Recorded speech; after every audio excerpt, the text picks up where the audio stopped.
Hello friends, welcome to the success Kendra. Friends, आज इस video में हम लोग बिहार पुलिस उत्पाद भर्ती परीक्षा जो 31 जुलाई 2016 को लिया गया था, फ्रेंड्स उसमें जो प्रश्न पूछे गए थे उनको इस वीडियो में हम कवर करेंगे। फ्रेंड्स ध्यान दीजिएगा, देखिए बिहार पुलिस उत्पाद भर्ती परीक्षा का अब नया नाम बिहार पुलिस मद्य निषेध सिपाही भर्ती परीक्षा कर दिया गया है, यानी कि बिहार पुलिस प्रोविजन कांस्टेबल अब इसका नया नाम कर दिया गया है। ठीक है, तो चलिए फ्रेंड्स आज का सेशन स्टार्ट करते हैं।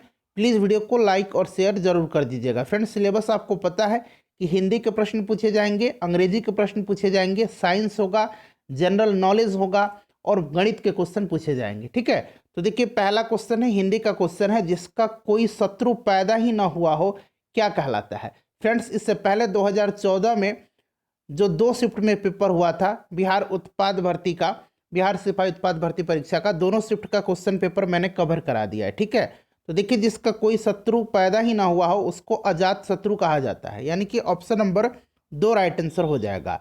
धन को व्यर्थ ही खर्च करने वाला होता है, तो धन को व्यर्थ ही खर्च करने वाला होता है अपव्ययी। ठीक है, अपव्यय, और धन को कम खर्च करने वाला मितव्ययी कहलाता है, तो दोनों ध्यान रखेंगे। उसके बाद तीसरा क्वेश्चन देखिएगा कि जिसके हस्ताक्षर नीचे अंकित हैं वह है, तो वह कौन है, तो वह अधो हस्ताक्षरकर्ता, यानी कि ऑप्शन नंबर 3 हो जाएगा राइट आंसर। सभी क्वेश्चन इंपॉर्टेंट है, ध्यान रखेंगे। बरसात बिल्कुल न होना क्या कहलाता है, बरसात बिल्कुल न होना कहलाता है अनावृष्टि। ठीक है, और बरसात कम कम होना जो है, बरसात कम होना ये कहलाता है अल्पवृष्टि, तो इसको भी ध्यान रखेंगे। अनावृष्टि, बरसात बिल्कुल न होना। उसके बाद देखिएगा कि निम्न विकल्पों में से तद्भव शब्द का चयन करें। इसमें से आपको तद्भव शब्द बताना है, तो इसमें से जो तद्भव शब्द हो जाएगा वो आपका कौन सा हो जाएगा बताइए। तो देखिए फ्रेंड्स इसमें से जो तद्भव शब्द हो जाएगा वो आपका क्या हो जाएगा, बता दीजिए राइट आंसर इसका क्या हो जाएगा। तो देखिए इसका जो करेक्ट आंसर हो जाएगा वो आपका हो जाएगा इसमें से ऑप्शन नंबर 4 हो जाएगा। ठीक है, चलिए उसके बाद नेक्स्ट क्वेश्चन देख लीजिएगा। क्वेश्चन नंबर 6 है हमारा कि बहती गंगा में हाथ धोना का सही अर्थ क्या है। तो मुहावरा है बहती गंगा में हाथ धोना, यानी कि मौका का फायदा उठाना, तो राइट आंसर हो जाएगा अवसर का लाभ उठाना। उसके बाद क्वेश्चन नंबर 7 देखिएगा कि निम्नलिखित में से कौन सा शब्द स्त्रीलिंग नहीं है। इसमें से जो स्त्रीलिंग नहीं है वो आपसे पूछा गया है। तो देखिए इसमें से दिन जो है यह पुल्लिंग है, यह स्त्रीलिंग नहीं है। ठीक है, चलिए उसके बाद देख लीजिएगा। फ्रेंड्स प्लीज़ वीडियो को लाइक और शेयर जरूर कर दीजिएगा, और लगातार प्रैक्टिस सेट चलाया जा रहा है। ठीक है, प्रैक्टिस सेट डेली लगाइएगा, एग्जाम तक मैं आपको वीडियो उपलब्ध करवाऊंगा। चलिए उसके बाद देखिएगा निम्नलिखित में से कौन सा शब्द हंस का पर्यायवाची है। तो देखिए इसमें से हंस का जो पर्यायवाची हो जाएगा वो आपका क्या हो जाएगा, ये मराल हो जाएगा, ऑप्शन नंबर 3 हो जाएगा। तुरंग होता है, इसका मतलब घोड़ा होता है। भुजंग सांप का पर्यायवाची शब्द होता है, ध्यान रखेंगे। अब देखिए अंग्रेजी का क्वेश्चन है, इसमें पूछा गया है कि choose the word which is synonym of the word given in the bold letter, यानी कि इवोक का सिनोनिम आपको बताना है। समान अर्थी पर्यायवाची आप कह सकते हैं। तो इवोक का मतलब क्या होता है, इवोक का मतलब होता है आह्वान करना। ठीक है, और इसका सिनोनिम हो जाएगा कॉल फोर्थ, कॉल फोर्थ, यानी कि ऑप्शन नंबर 3 हो जाएगा। उसी प्रकार से देखिएगा अब एंटोनिम बताना, यानी कि उल्टा शब्द बताना है। तो देखिए फ्रेंड्स उल्टा शब्द बताना है किसका, तो इनहेल का। इनहेल का मतलब क्या होता है, अंदर लेना। इनहेल यानी कि ब्रीद इन, सांस को अंदर घिसना इनहेल कहलाता है। ब्रीद इन और ब्रीद आउट जो होता है उसको एक्सहेल कहा जाता है। तो एक्सहेल हो जाएगा, ऑप्शन नंबर 4 इसका राइट आंसर हो जाएगा। आगे बढ़ते हैं, क्वेश्चन नंबर 11 देखिएगा, fill in the blanks with correct word. ठीक है, खाली स्थान भरना है। यहाँ से सेंटेंस शुरू हो रहा है, ही इज ब्लाइंड, खाली स्थान है, ही इज ऑन फॉल्ट, तो क्या हो जाएगा, he is blind to he is on fault, तो टू का इस्तेमाल होगा यहाँ पर। उसके बाद देखिए आंसर अगर आपको पता है तो आंसर आप कमेंट बॉक्स में भी दे करके बता सकते हैं। अब देखिए इसमें से कौन सा रॉन्ग स्पेलिंग है। तो देखिए फेंस ऐसे नहीं लिखा जाता है, फेंस का मतलब घेरा होता है, बड़ा होता है, ये इस प्रकार से लिखा जाता है, FENCE होता है, तो ये गलत लिखा गया है, यानी कि रॉन्ग स्पेलिंग है। उसके बाद देखिए इसमें से जो है ये 3 नंबर जो है डिस्टिंग्यूश जो है गलत लिखा गया। डिस्टिंग्यूश का स्पेलिंग मैं बोल देता हूँ, ध्यान रखेंगे, DISTINGUISH DISH होता है, मैं लिख भी देता हूँ यहाँ पर DISTINGUISH होता है, ठीक है। चलिए उसके बाद देख लीजिएगा, इसमें से आपको बताना है कि एरर किस पार्ट में है। Each of the following sentences is divided into 4 part. देखिए 4 पार्ट दिया गया, यहाँ से यहाँ तक पार्ट 1 है, यहाँ से पार्ट 2 है, यहाँ से पार्ट 3 है और यहाँ से लेकर के पार्ट 4 है। तो यही कह रहा है कि 4 पार्ट दिया गया है, 1 पार्ट हैज़ एरर, एक पार्ट में एरर दिया गया है, आपको बताना है कि किस पार्ट में एरर है। People should not be misguide from the politicians who will do anything for their personal interest. तो देखिए यहाँ पर क्या होगा, यहाँ पर जो एरर हो जाएगा मिसगाइड, फ्रॉम नहीं होगा, यहाँ पर मिसगाइड क्या होगा, मिसगाइड बताइए बाय पॉलिटिशियन होगा, मिसगाइड बाय द पॉलिटिशियन, तो फॉर्म का इस्तेमाल नहीं होगा, बाय का इस्तेमाल होगा। तो ये किस पार्ट में एरर है, दूसरा पार्ट में। उसी प्रकार से देखिएगा कि as a nation we just did not knew how to value our culture treasures. तो देखिए यहाँ पर होगा वी जस्ट डिड नॉट का इस्तेमाल नहीं होगा, यहाँ पर जो होगा यहाँ पर वी जस्ट डोंट नो का इस्तेमाल होगा, ठीक है। तो ये वाला पार्ट में एरर है, पार्ट 2 में। उसके बाद देखिए भारत का संविधान कब अपनाया गया, तो भारत का संविधान जो है अपनाया कब गया, ये आपसे पूछा गया है। तो ये अपनाया गया 26 नवंबर 1949 को। लागू कब हुआ, तो 26 जनवरी 1950 को पूर्ण रूप से भारत का संविधान प्रभावी हुआ था, लागू हुआ था। उसके बाद देखिएगा कि भारतीय राजनीति में कार्यपालिका किसके अधीनस्थ होता है। तो देखिए फ्रेंड्स, भारतीय राजनीति में अगर हम कार्यपालिका की बात करते हैं तो कार्यपालिका जो होता है यह विधायिका के अधीनस्थ होता है, ठीक है। कार्यपालिका, विधायिका और एक होता है न्यायपालिका, ठीक है। तो ये राज्य सरकार जो है, प्रत्येक सरकार जो है, ये 3 अंग जो होते हैं इसके हैं, कार्यपालिका, विधायिका और न्यायपालिका, ध्यान रखेंगे। उसके बाद देखिएगा कि संविधान के लागू होने के समय निम्न आदर्श यानी कि आइडियल्स में से किसको प्रस्तावना में सम्मिलित नहीं किया गया था।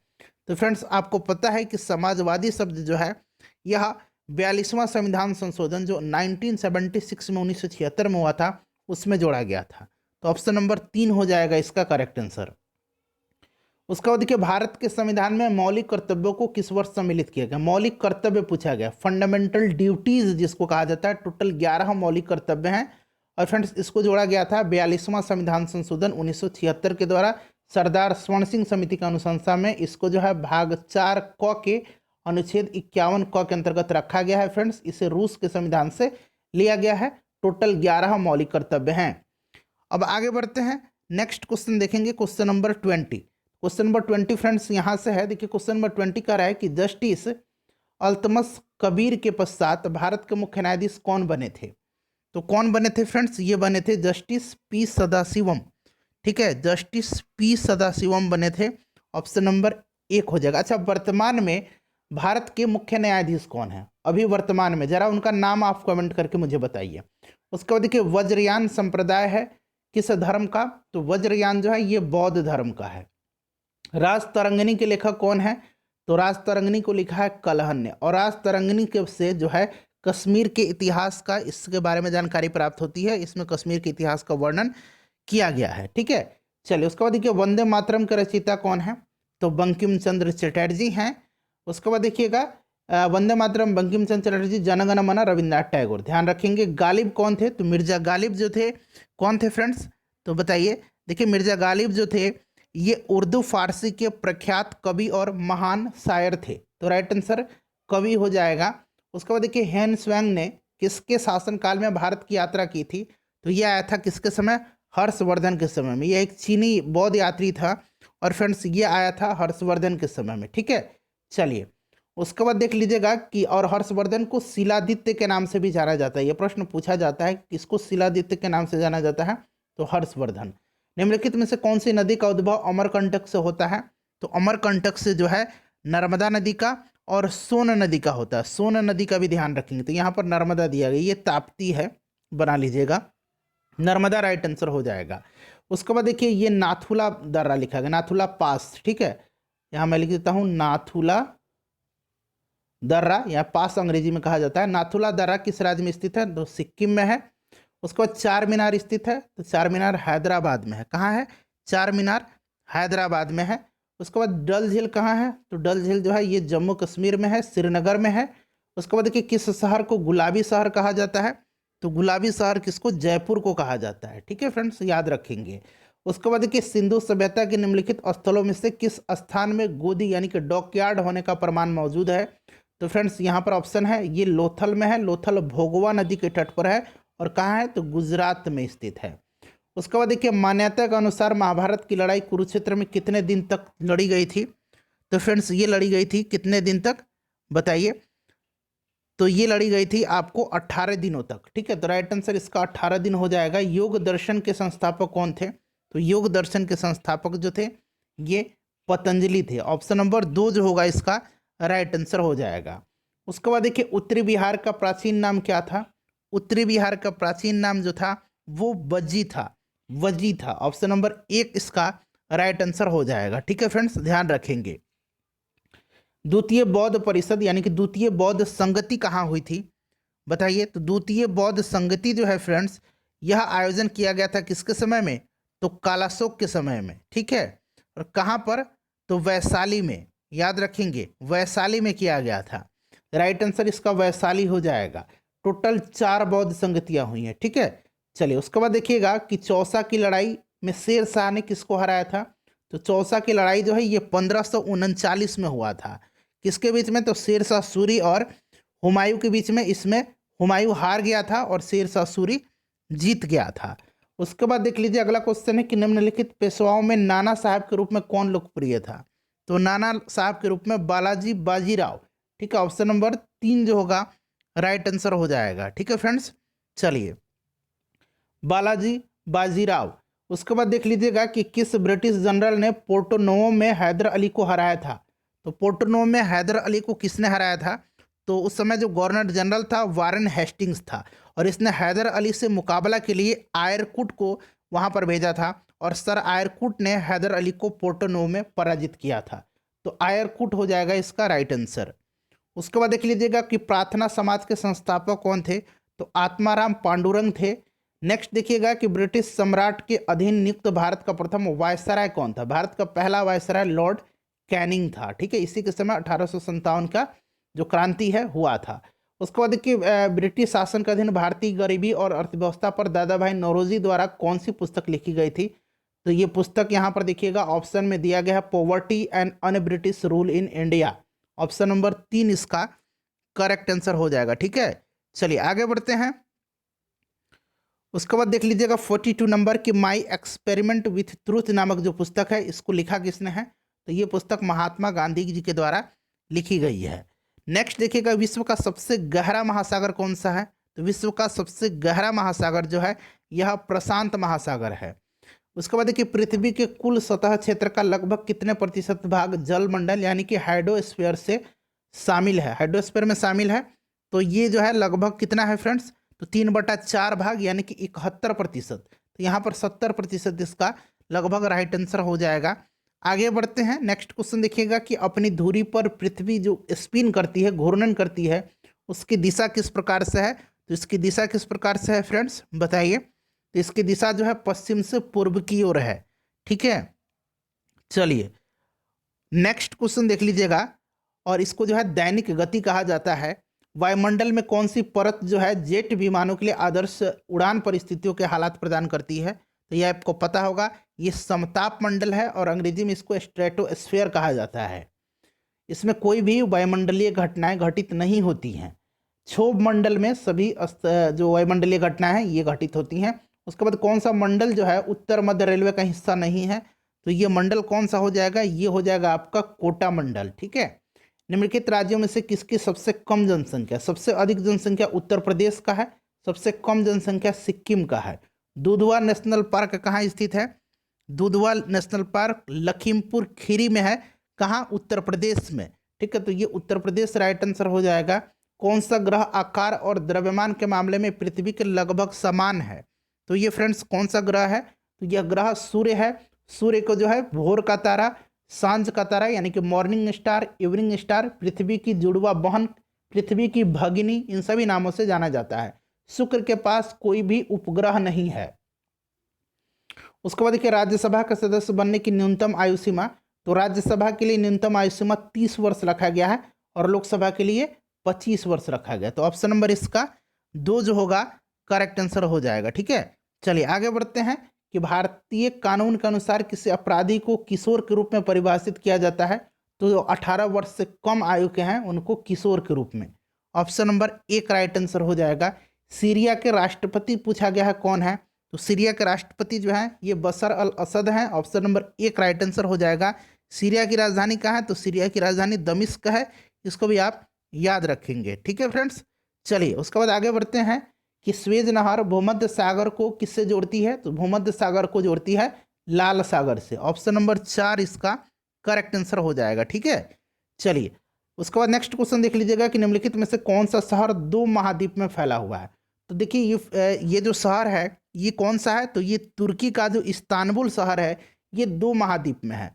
ठीक है, शहर का जो पश्चिमी भाग है वो यूरोप में है और पूर्वी भाग एशिया में आता है। तो ये आपका इस्तांबुल हो जाएगा। समुराई योद्धा वर्ग है कहाँ का, तो समुराई योद्धा वर्ग जो है ये जापान में है। निम्नलिखित में से कौन सा भारत में मौलिक अधिकार नहीं है, तो मौलिक अधिकार जो है भाग 3 में है, आर्टिकल 12 से लेकर के अनुच्छेद 12 से लेकर के 35 तक में। ठीक है, और इसे यूएसए से लिया गया है। ध्यान रखेंगे फ्रेंड्स, काम करने का अधिकार जो है ये मौलिक अधिकार में नहीं आता है। टोटल 6 मौलिक अधिकार हैं।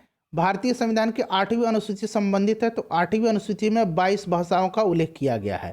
तो भारत के भाषाओं का ऑप्शन नंबर 3 इसका करेक्ट आंसर हो जाएगा। ठीक है, चलिए उसके बाद अगला क्वेश्चन देखिएगा कि भारतीय संविधान की प्रस्तावना में समाजवादी शब्द कब जोड़ा गया था। तो अभी थोड़ी देर पहले मैंने आपको बताया था, ये था 42वां संविधान संशोधन जो कि 1976 में हुआ था, इसी के द्वारा। तो ऑप्शन नंबर 2 इसका करेक्ट आंसर हो जाएगा। ठीक है, चलिए उसके बाद नेक्स्ट क्वेश्चन देख लीजिएगा कि मैरी कॉम जो है ये संबंधित है। तो मैरी कॉम जो है ये बॉक्सिंग से संबंधित है और ये मणिपुर की हैं। ठीक है, कहाँ की हैं, मणिपुर की, मुक्केबाजी से संबंधित हैं।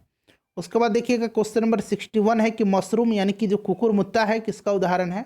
तो मशरूम जो है यह उदाहरण है कवक का यानी कि फंगी का। नेफ्रोलॉजी किसका अध्ययन है, तो नेफ्रोलॉजी जो है इसके अंतर्गत जो है किसका अध्ययन किया जाता है, तो गुर्दे का। ठीक है, ऑप्शन नंबर इसका 1 जो है राइट आंसर हो जाएगा।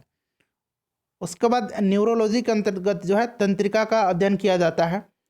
यहाँ नेफ्रो पूछा गया है। निम्नलिखित में से कौन सी जो है जड़ यानी कि रूट नहीं है, तो इसमें से रूट जो नहीं है, अदरक जो नहीं है, अदरक जो है ये तना का उदाहरण है। किसका, तना का उदाहरण है, ध्यान रखेंगे। उसके बाद नेक्स्ट क्वेश्चन देखिएगा कि किसकी कमी से बच्चों में रिकेट्स होता है। तो बच्चों में रिकेट्स जो होता है जिसको सूखा रोग बोला जाता है, ये हड्डियों का रोग है और ये जो होता है विटामिन डी की कमी से होता है। ठीक है, विटामिन डी का रासायनिक नाम कैल्सीफेरॉल होता है। मानव पित्त यानी कि मानव का जो पित्त है, बाइल है, एक हल्के पीले रंग का होता है। और फ्रेंड्स ये जो होता है एक प्रकार का तरल है और इसकी प्रकृति कैसी होती है, तो इसकी प्रकृति जो होती है यह होता है कितना, अम्लीय होता है। ऑप्शन नंबर 1 जो है राइट आंसर इसका हो जाएगा। ठीक है, चलिए उसके बाद देखिएगा कि आउटपुट साधन संभव बनाते हैं, निर्गत साधन संभव बनाते हैं। तो ये बनाते हैं आंकड़े देखना और प्रिंट करना को। ठीक है, उसके बाद देख लीजिएगा कि निम्न में से कौन सा हार्डवेयर का उदाहरण है। हार्डवेयर और सॉफ्टवेयर आपने समझा होगा। हार्डवेयर जो बाहर के पार्ट हैं जिनको हम छू सकते हैं, तो ये कौन सा हो जाएगा, एलसीडी हो जाएगा, कीबोर्ड हो जाएगा, माउस हो जाएगा, सीपीयू हो जाएगा, यूपीएस हो जाएगा। ये सभी जो है हार्डवेयर हैं। तो ये मॉनिटर हो जाएगा। ऑप्शन नंबर नहीं है, नहीं पूछा गया, सॉरी। तो इसमें से नहीं कौन सा हो जाएगा, नहीं जो है ये आपका एक्सेल हो जाएगा। ठीक है, तो राइट आंसर 4 हो जाएगा। बाकी प्रिंटर को हम छू सकते हैं, ये बाहर का पार्ट है, माउस भी है और मॉनिटर भी है। नहीं पूछा गया तो ये एक्सेल हो जाएगा। Option number 4। उस प्रकार से नेक्स्ट क्वेश्चन देखेंगे कि कौन सा एक छोटे सिग्नल साइट नेटवर्क को संदर्भित करता है, छोटे सिग्नल साइट का। तो लोकल एरिया नेटवर्क किसको कहा जाता है, लैन, लोकल एरिया नेटवर्क। एम्पियर किसकी इकाई है, तो एम्पियर जो है ये विद्युत धारा की इकाई है। ठीक है, किसकी इकाई है, विद्युत धारा की इकाई है। उसके बाद देखिएगा कि निम्न में से कौन सी सदिश मात्रक है। तो इसमें से सदिश जो है वो आपका कौन सा हो जाएगा, सदिश आपका परिबल हो जाएगा। ठीक है, ये आपका सदिश हो जाएगा। चलिए उसके बाद अगर हम बात करते हैं तो सदिश का और भी उदाहरण है, वेग है, संवेग है, ये सभी सदिश के उदाहरण है। बाकी अदिश हैं। ठीक है, एक परमाणु यानी कि एटम के नाभिक में, न्यूक्लियस में क्या होता है, प्रोटॉन और न्यूट्रॉन होता है। प्रोटॉन और न्यूट्रॉन होता है। तो देखिए प्रोटॉन और न्यूट्रॉन है, और इलेक्ट्रॉन जो होता है वो सेल में होता है, ठीक है, वो सेल में होता है, चक्कर लगाता है। उसके बाद नेक्स्ट क्वेश्चन देख लीजिएगा 72 नंबर। देखिए 72 नंबर क्वेश्चन कह रहा है कि न्यूटन के जो पहला सिद्धांत है, न्यूटन का जो फर्स्ट लॉ है उसको यह भी कहते हैं। तो न्यूटन का जो फर्स्ट लॉ है उसको जड़त्व का नियम कहा जाता है, जड़त्व का सिद्धांत कहा जाता है। हेमाटाइट किसका एस्क है? हेमाटाइट का एस्क पूछा गया है। तो हेमाटाइट का फॉर्मूला Fe2O3 होता है। हेमाटाइट और मैग्नेटाइट, मैग्नेटाइट का होता है Fe3O4 होता है, ठीक है। ये दोनों जो हैं ये लोहा का एस्क है। उसके बाद देखिएगा कौन सी अक्रिय यानी कि इनर्ट गैस नहीं है, इसमें से नहीं कौन सा है इनर्ट गैस? तो हाइड्रोजन नहीं होगा, बाकी हीलियम, नियॉन, आर्गन, जेनन, क्रिप्टन ये सभी जो है, रेडॉन, ये सभी अक्रिय गैस हैं। क्लियर है? चलिए उसके बाद आगे बढ़ते हैं कि कौन सा हास्य गैस यानी कि लाफिंग गैस के रूप में जानी जाती है। तो हास्य गैस कहा जाता है N2O को, नाइट्रस ऑक्साइड को। ऑप्शन नंबर 4 जो होगा फ्रेंड्स इसका करेक्ट आंसर हो जाएगा नाइट्रस ऑक्साइड। चिली साल्टपीटर किसका सामान्य नाम है? तो ये कहा जाता है सोडियम नाइट्रेट को। किसको कहा जाता है? सोडियम नाइट्रेट को। इसका फॉर्मूला होता है NaNO3। इसको चिली साल्टपीटर सोडियम नाइट्रेट कहा जाता है, ये इसका फॉर्मूला है, ध्यान रखेंगे। अत्यधिक किण्वन से आप क्या समझते हैं? तो राइट आंसर इसका क्या हो जाएगा? अत्यधिक किण्वन से आप क्या समझते हैं? तो यह अपशिष्ट जल में ईंधन के रूप में हाइड्रोजन उत्पन्न करने वाली एक पद्धति है। इंटरनेट में किस टाइप की स्विच का प्रयोग किया जाता है? तो इसमें पैकेट का। उसके बाद देखिए कंकाल की मांसपेशियों का अनुमानित संख्या बताइए। तो 639 होती है, तो ये लगभग 700 के बराबर हो जाएगा। पारिस्थितिकी तंत्र शब्दावली किसने प्रस्तुत की थी? बहुत ही इंपॉर्टेंट क्वेश्चन है, पारिस्थितिकी तंत्र शब्दावली बताइए। तो फ्रेंड्स इसको जो है किसने सर्वप्रथम? तो A.G. टैंसले ने किया था, ठीक है, A.G. टैंसले ने किया था। तो राइट आंसर हो जाएगा A.G. टैंसले। कोशिका की खोज किसने की थी? तो रॉबर्ट हुक ने किया था। किसने किया था? रॉबर्ट हुक ने किया था। चलिए कोशिका सजीवों के शरीर का रचनात्मक और क्रियात्मक इकाई है, ठीक है फ्रेंड्स, ध्यान रखेंगे, रॉबर्ट हुक हो जाएगा। उसके बाद देख लीजिएगा कि पेनिसिलिन के जैव प्रतिरोधी गुणधर्म की खोज किसने की थी? तो फ्रेंड्स पेनिसिलिन एक एंटीबायोटिक है, और आपको पता है कि अलेक्जेंडर फ्लेमिंग ने, किसने? अलेक्जेंडर फ्लेमिंग ने किया था। हाइड्रोफोबिया से संबंधित है। हाइड्रोफोबिया यानी कि जो पानी को देखकर डर लगने लगता है उसको हाइड्रोफोबिया कहा जाता है। और ये जो होता है फ्रेंड्स, ये हाइड्रोफोबिया रेबीज की बीमारी में होता है। रेबीज कुत्ते वगैरह के काटने से होता है। रेबीज की टीके की खोज किसने किया था? रेबीज का जो वैक्सीन था इसका खोज लुई पास्चर ने किया था। उसके बाद नेक्स्ट क्वेश्चन देख लीजिएगा, क्वेश्चन नंबर 84 है फ्रेंड्स कि निम्नलिखित में से कौन सा इसमें से जहर है? तो इसमें से जो जहर है वो कौन सा है? तो पोटेशियम साइनाइड है। ये देखिए ये पोटेशियम साइनाइड है, ये जहर होता है, ठीक है। चलिए उसके बाद अगला क्वेश्चन देख लीजिएगा 85 नंबर की घेंगा जो है किसकी कमी से होता है? तो घेंगा जो है आयोडीन की कमी से होता है। उसके बाद देखिए ऑस्टियोपोरोसिस यानी कि अस्थि सुसूरता, ये जो रोग है किसकी कमी से होता है? तो ये जो होता है ये कैल्शियम की कमी से होता है। क्वासिरक्योर बीमारी किसकी कमी के कारण होती है? तो क्वासिरक्योर बीमारी जो है ये प्रोटीन की कमी के कारण होती है। निम्नलिखित में से कौन सी प्रजाति जो है खतरे में नहीं है? खतरे में नहीं कौन सा है? तो इसमें से जो है फ्रेंड्स खतरे में नहीं पूछा गया है, तो भारतीय तोता हो जाएगा। उसके बाद देखिए टाइटन जो है किसका चंद्रमा है यानी कि किसका उपग्रह है? तो टाइटन जो है यह शनि का उपग्रह है। उसके बाद देखिए बोल्ट मापी यंत्र का उपयोग किसको मापने के लिए किया जाता है? तो फ्रेंड्स इसका उपयोग जो है ये किया जाता है विभवांतर को मापने के लिए। अब देखिए यहाँ से फ्रेंड्स 91 से लेकर के बाकी जो है 100 तक में मैथ के क्वेश्चन है, ठीक है। PDF में आपको टेलीग्राम पर उपलब्ध करवा दूंगा, जहाँ इसका सॉल्यूशन भी आपको वहाँ पर मिल जाएगा। प्लीज़ वीडियो को लाइक और शेयर जरूर कर दीजिए।